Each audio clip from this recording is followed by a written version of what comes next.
La retentissante postérité de l'œuvre géométrique de Piet Mondrian tente à effacer le parcours singulier de ce peintre et c'est bien dommage. Ce n'est en effet pas faire injure au talent du couturier Yves Saint-Laurent que de dire que sa petite robe droite est un peu l'arbre qui cache la forêt Mondrian. Plus que chez Casimir Malevich qui se heurta vite à une impasse, la tentation géométrique de l'abstraction connut son développement le plus fécond chez Piet Mondrian. Procédant, si j'ose dire, par abstractions successives, souvent à partir d'un thème figuratif, ce peintre a abouti à l'une des plus pures visions abstraites, définissant l'espace en de rigoureuses verticales et horizontales, pourtant non dénuées de sensibilité.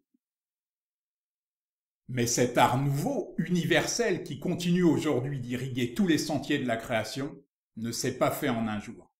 D'abord, Piet Mondrian était un formidable dessinateur, discipline qu'il ne cessa jamais tout à la fois d'étudier et d'enseigner.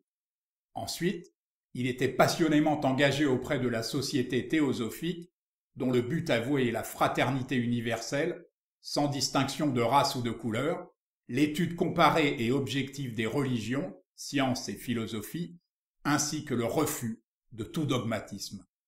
Et puis, à ses débuts, il faut savoir que c'est dans la nature qu'il allait chercher l'inspiration, sur les bords de l'Amstel en compagnie du peintre Albert Hulshoff, un peu plus tard sur l'île de Walcheren, où il se lia étroitement avec Jan Toorop, un peintre tout à la fois pointilliste, expressionniste et symboliste.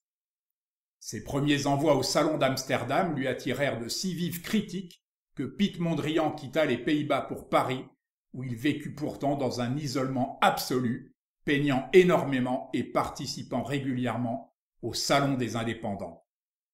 Rentré en Hollande à la faveur, si j'ose dire, de la Grande Guerre, il s'y lia avec Theo van Doesburg, participant à ses côtés à la fondation de la revue de style. Mondrian va y publier pendant 7 ans de nombreux articles qui vont fixer la doctrine fondamentale du néoplasticisme.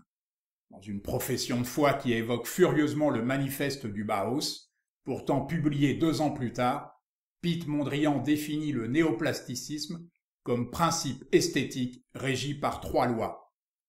1. Absence de couleur et d'oblique. 2. Couleur pure exclusivement. 3. Asymétrie de la composition, associée à un équilibre parfait.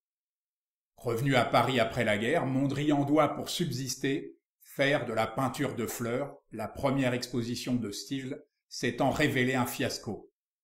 Pourtant, tous les ingrédients qui feront sa gloire sont déjà là, comme vous pouvez le voir, mais ceci est une autre histoire.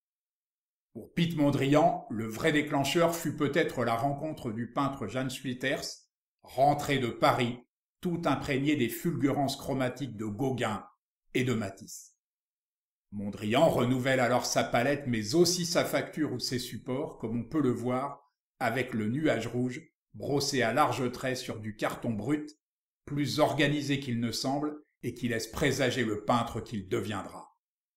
À la même époque, il entreprend son étonnante série des arbres, où il affirme sa division dualiste de l'espace, renforcée par l'utilisation de 2 couleurs uniquement, encore qu'il joue parfois avec le bistre du carton.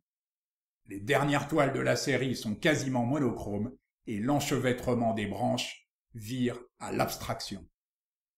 Piet Mondrian est prêt pour sa rencontre avec le cubisme. On est encore loin des audaces plastiques de Braque ou Picasso, sa composition restant assez sage pour ne pas dire traditionnelle, et les objets représentés restant reconnaissables malgré leur simplification. Disons que c'est davantage l'intention que la façon qui rapproche Mondrian des cubistes. Composition numéro 3 signe son envol définitif vers le paradis des grands peintres.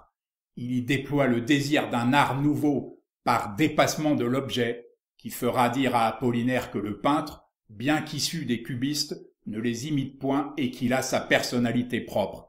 Et il parlera de la cérébralité sensible de Mondrian.